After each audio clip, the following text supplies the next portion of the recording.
With Xenoblade Chronicles 3 right around the corner, a game I am very excited about, I finally picked up another backlogged game, Xenoblade Chronicles 2.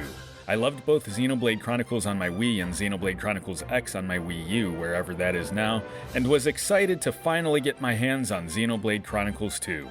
I had heard and read a lot of discussion on the battle system of Xenoblade 2 though, and I thought, can it really be all that bad? So before I dive into my thoughts on the battle system, I can say at the time of these thoughts, I am roughly 50 plus hours into the game, and with just a couple of chapters left, so I could finish it about maybe 80 or maybe 100 hours, I'm guessing, if I do all the side quests, etc., which I won't.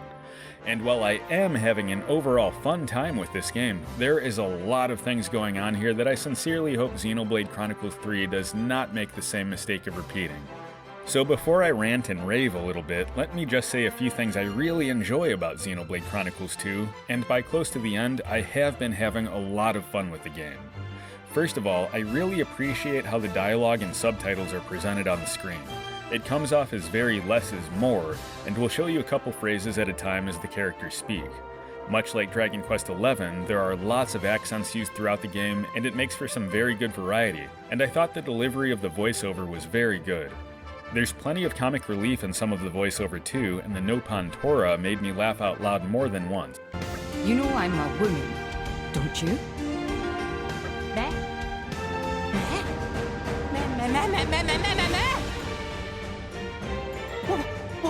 Woman? Yes. Much like its predecessors, walking along the Titans can be quite a sight, and the colors used can be very awe-inspiring, especially some of the pink and blue hues that are very reminiscent of the Telethia from Xenoblade Chronicles 1. Seeing the Titans you roam around on move their heads around is quite something, and once in a while you'll find yourself in very great heights, which for me is something I absolutely love in gaming. Of course, until I'm in a battle situation and an enemy topples me or something and I have to reclimb and do all that work again or whatever. The music is absolutely fantastic and varied throughout the game. There's lots of cities for you to explore and plenty of locations to go to. Well, wait a minute, you're saying. You sound overall positive. Then what's up with the ranting and raving you're talking about? Once you learn it, it actually can be somewhat rewarding, but a phrase that kept going through my head as the game insisted on telling me new things about the battle system literally 20 plus hours into the game, and sometimes even at the 50-hour mark, was needlessly complicated. Whereas the voiceover and dialogue has that great less is more quality to it, the battle system is entirely the opposite. So I suppose this could also be a things I wish I knew about Xenoblade 2 before starting the game, but had I heard or read all about it first, it may have scared me off entirely. Many of the classic and even modern RPGs will follow the formula of having your armor and weapon stats boosts, some items you can use in battle, typically 2 accessories or relics if you grew up with some of the classics, and maybe some sort of bonus like using espers in the Final Fantasy series. That's not an overly complicated system, and it's a system I loved in 2 of my favorites, Final Fantasy VI and Chrono Trigger, and more recently in Dragon Quest XI. Now, Xenoblade Chronicles 2 to me is either some sort of brown-nosing coworker trying to suck up to their boss, or some sort of 2-hour office meeting that could have easily been resolved in a simple 2-sentence email. First of all, instead of just having, say, a 3-person party, you have a 3-person party, but these quote-unquote main party members are called drivers, and they'll be tethered to one of 3 other members called blades. Now, sticking with the drivers for now, each one of these members have driver arts, but they are dependent on which blade you have assigned at the time.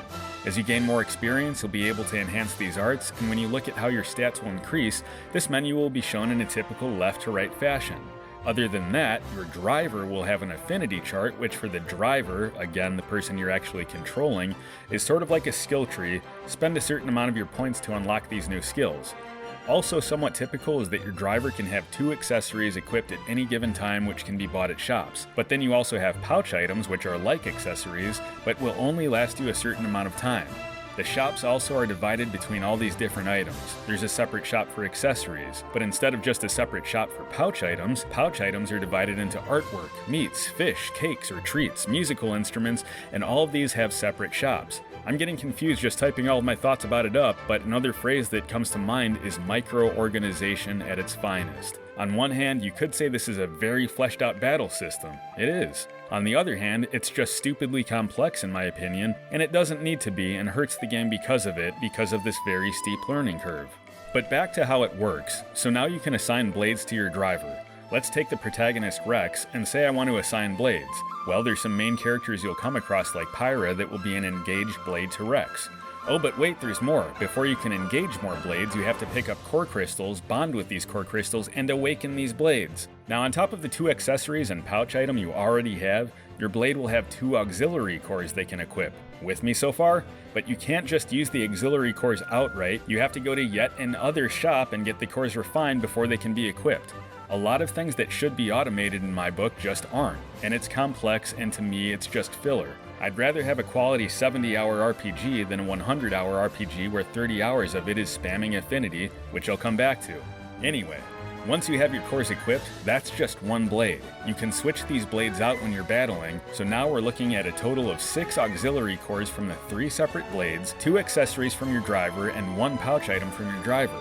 So basically, a total of 5 items at a time that have different attributes in battle, such as an attack boost if you're indoors or outdoors, or resistance to different skills the enemies might have like break or topple. So really, this just screams to me that the game is unsure of itself and is giving you basically 5 accessories at once, let's call it what it is, which I think I would have just preferred initially as opposed to being told new things 20 plus hours or even 50 hours into the game.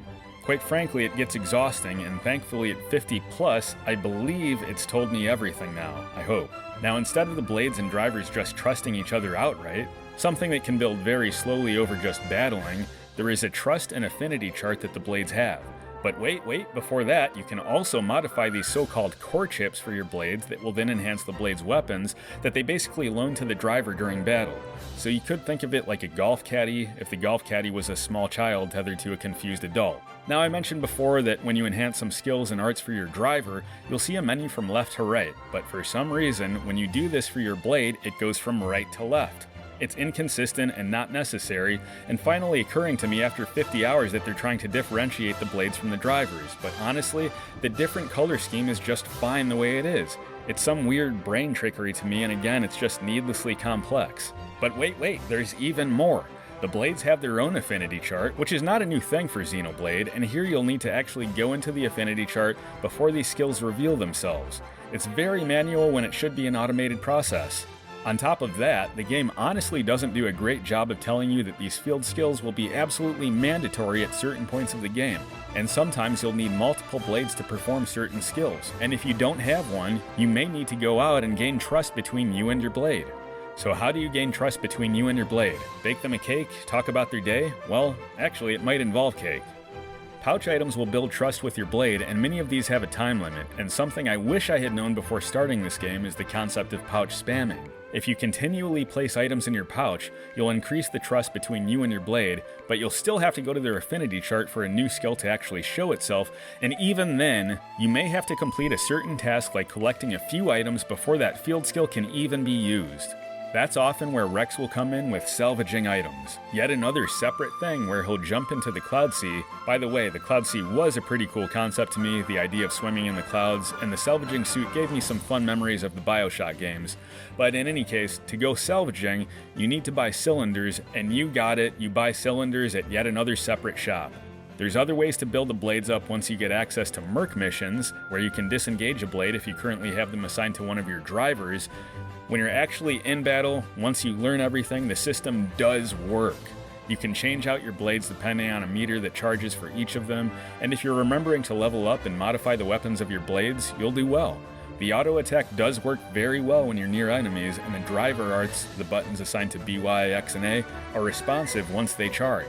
Then there's blade combos you can do, which once initiated, you can see what element you started with, as each blade has an element assigned like lightning, earth, fire, water, and you may do more damage if you can stay in a sequence that you'll see in the upper right hand corner of the screen.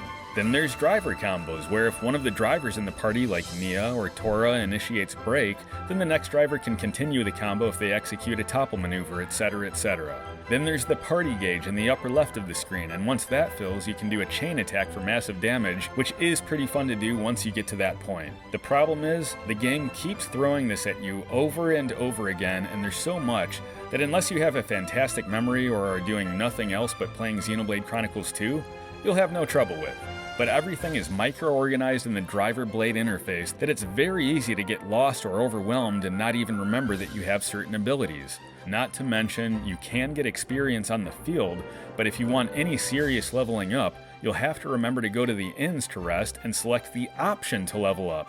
Why isn't that just automated? Why wouldn't I want to level up? Maybe some of you want a challenge of staying underleveled or something, because I can't think of any other reason they'd include that. And by the way, there's some artificial blades in the form of Poppy, so with her skills you'll need to go into Poppy Swap to build materials. And where do you get those materials? In a shop? No, you have to play an old school arcade game that Tora has named Tiger Tiger, and no, I'm not kidding. So, Xenoblade Chronicles 3, please don't. Less is more, and you know what filler is? It's filler. All that to say, and Rant I believe is over, I am having fun with Xenoblade 2, as again, I'm 50 plus hours into it, I'm nearing the end, I got a couple chapters left, I'm having a blast at this point. But my last hour is spent pouch spamming. Incidentally, it took over 100 pouch items for me to do this, me standing at a shop, buying items and repeatedly pressing A to replace the pouch item, then opening the blade's affinity chart since it won't level up unless I look, and it's exhausting. I'd like to play your game, please, not stand at a shop for an hour and press A over and over again. Don't get me wrong, there is a lot of fun to be had in Xenoblade Chronicles 2. But unless you have the patience to learn the battle system and the micro-organized presentation and skills interface, refining core chips, making sure to check your affinity charts, and enhancing arts for both you and your drivers and your blades, you might not ever know. If Xenoblade Chronicles 3 does use the same battle system and interface, I won't be worried about it, since I've basically gone through the majority of 2 at this point, but I have a feeling it could potentially alienate a lot of players.